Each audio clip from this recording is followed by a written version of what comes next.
صحابہ کرام کے جو بے ادب ہے ان کے ساتھ ہمارا تعلق کیسا ہونا چاہیے؟ بسم اللہ الرحمن الرحیم۔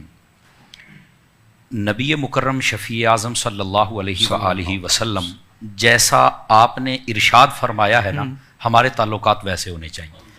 سبحان یہ بات اللہ۔ میں اس لیے کر رہا ہوں، بسا اوقات ہم سمپلی بات کر دینا کہ ان سے تعلق نہیں رکھنا چاہیے، تو بسا اوقات کئی لوگ کہتے ہیں کہ جناب نہیں یار وہ بھی تو کلمہ پڑھتے ہیں، وہ بھی تو ایسے کرتے ہیں، تو نہیں یار اتنی سختی نہیں ہونی چاہیے۔ پنجابی ساڈی کہتے ہیں ہاتھ ہوڑا رکھو، ہلکا ہاتھ رکھیں۔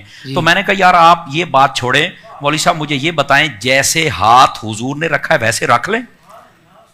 سبحان اللہ۔ کیوں حضرت شاہ صاحب ویسے رکھ لیں؟ ہاں جی ویسے رکھ لیں۔ میں نے کہا بیٹا تو یہ بھی برداشت نہیں کر سکے گا۔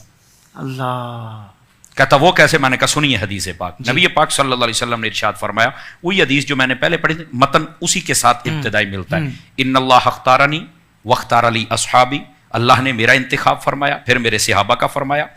پھر نبی پاک علیہ السلام نے فرمایا سیجیء قوم، فرمایا ان قریب ایک قوم آئے گی، وہ کیا کریں گے؟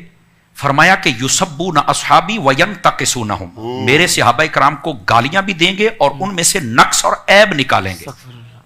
نبی پاک صلی اللہ علیہ وسلم فرما رہے ہیں۔ اچھا یہاں تک جب فرما دیا تو اب آگے کیا ہے؟ آقا علیہ السلام نے فرمایا سنو، جب تم دیکھو ایسا بندہ جو میرے صحابہ کرام کے خلاف کوئی بات کر رہا ہو تو فرمایا لا تجالسوہم ولا تناکحوہم ولا تسلموا علیہم ولا تصلوا معہم۔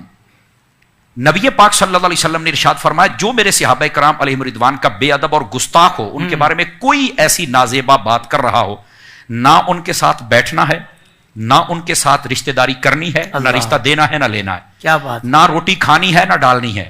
میں کھلانی ہے بھی کہہ سکتا تھا، یہ بھی کہہ سکتا تھا نہ روٹی کھانی ہے نہ ڈالنی ہے۔ اس سے بہتر ہے کسی کتے کو ڈال دو، کم از کم تمہیں بھونکے گا تو نہیں نا۔ کیا کہنے تو نہ روٹی کھانی ہے نہ کھلانی ہے، نہ ان کے ساتھ نماز پڑھنی ہے نہ ان کے پیچھے پڑھنی ہے، مر جائیں تو ان پر نماز جنازہ نہیں پڑھنی ہے۔ ہمیں لوگ کہتے ہیں نہیں مرنے کے بعد تو یار کچھ نہ کہو نا، مرنے کے میں نے کہا مرنے کے بعد پھر اپنی ولدیت کی جگہ ابو جہل لکھ لینا، وہ بھی تو ماری گیا ہے نا۔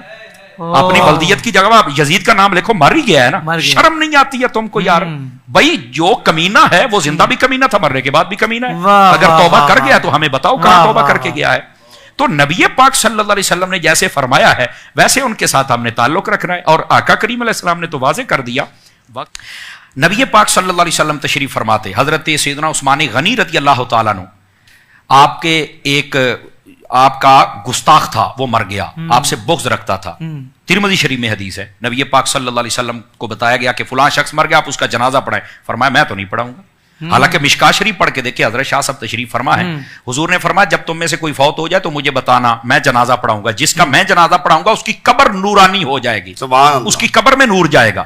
جنازہ پڑھانے سے قبر نور والی ہو رہی ہے، اس کا مطلب ہے نور والے نے پڑھائی ہے تو نور والی ہو رہی ہے نا جی۔ یہ ایک موضوع ہی الگ ہے، وہ انشاءاللہ موقع ملا زندہ رہے تو اس پر بھی بات کریں گے۔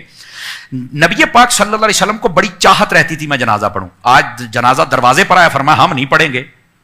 یہ لنڈے کے مفکر ہمیں بتاتے ہیں کہ تم فلانے کا جنازہ نہیں پڑھتے، فلانے کا نہیں پڑھتے۔ میں نے کہا بیٹا ویسے ہاتھ رکھو جیسے حضور نے رکھا ہے، تم سے نہیں رکھا جائے گا، یہ اصل حقائق ہے۔ آپ نے جنازہ نہیں پڑھا، کیوں؟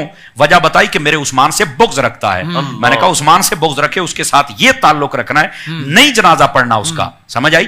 یہی صحابہ کرام کے گستاخوں کے ساتھ ہمارا تعلق، نہ بیٹھنا ہے نہ اٹھنا ہے، نہ کھانا کھانا ہے نہ ان کو ڈالنا ہے، نہ ہی ان کے ساتھ رشتہ داری کرنی، نہ سلام کرنا ہے، بلکہ ایک روایت کے یہاں تک لفظ ہیں اگر وہ بیمار ہو جائے تو پوچھنے نہیں جانا ہے، یہاں تک فرما دیا۔ تو یہ تعلق رکھو نا، پتہ تو چلے نا کہ حضور کے صحابہ کا عاشق ہے جو کہ گستاخوں کے ساتھ ایسا رویہ کر رہا ہے جیسا محبوب کریم علیہ السلام نے ارشاد فرمایا۔ سبحان اللہ، سبحان اللہ۔